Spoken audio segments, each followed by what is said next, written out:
સુરતમાં 5 Gujarat battalion, NCC, Surat cadets તથા લોકદ્રષ્ટિ charitable trust દ્વારા રક્તદાન કેમ્પ તથા નિયમિત રક્તદાન કરવાની પ્રતિજ્ઞા કાર્યક્રમનું આયોજન કરાયું હતું. સમગ્ર વિશ્વને લોહીના વિવિધ ગ્રુપો વિશે માહિતગાર કરનાર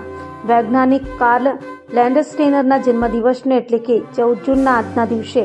વિશ્વ રક્તદાતા દિવસ તરીકે મનાવાય છે.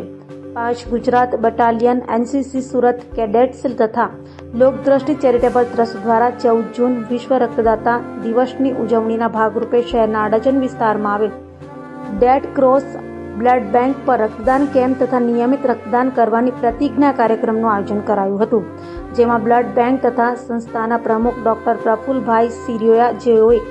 175 વખત પોતાના રક્તનું દાન કર્યું હતું અને તેમણે ઉપસ્થિત તમામ લોકોને રક્તદાન કરવાનું મહત્વ અને તેની જરૂરિયાત વિશે ખૂબ મહત્વની જાણકારી આપી હતી. તેમજ આપણા ઘરે આવતા પ્રસંગો પર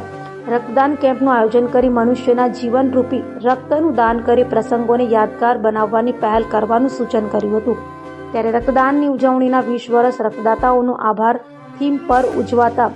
આ વર્ષના રક્તદાતા દિવસે 5 Gujarat battalion, NCC, Surat cadets તથા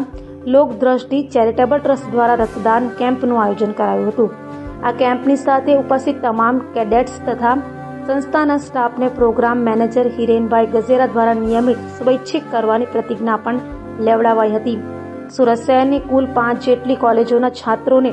આવરી લેતી શહેરની 5 ગુજરાત બટાલિયન, એનસીસીના અંદાજે 50 જેટલા કેડેટ્સ સમગ્ર કાર્યક્રમમાં હાજર રહ્યા હોય, જેમાંથી મહિલા અને પુરુષ છાત્રોને મેળવી કુલ 27 જેટલા કેડેટ્સે સ્વૈચ્છિક રક્તદાન કરેલ તેમજ ઉપસ્થિત તમામ લોકોએ નિયમિત રક્તદાન કરવાની પ્રતિજ્ઞા પણ લીધી હતી. આ કાર્યક્રમમાં ભારતીય થલ સેનાના સેવાનિવૃત્ત સૈનિક અને વર્તમાનમાં શહેરની આ બટાલિયનમાં ફરજ બજાવતા સુબેદાર ધનાજી પાટીલ, હવાલદાર સંદીપ પાટીલ તથા નહેરુ યુવા કેન્દ્રના પૂર્વ રાજ્ય નિર્દેશક મનીષાબેન શાહી ઉપસ્થિત રહી કાર્યક્રમને અનુરૂપ પોતાના વિચારો વ્યક્ત કર્યા હતા.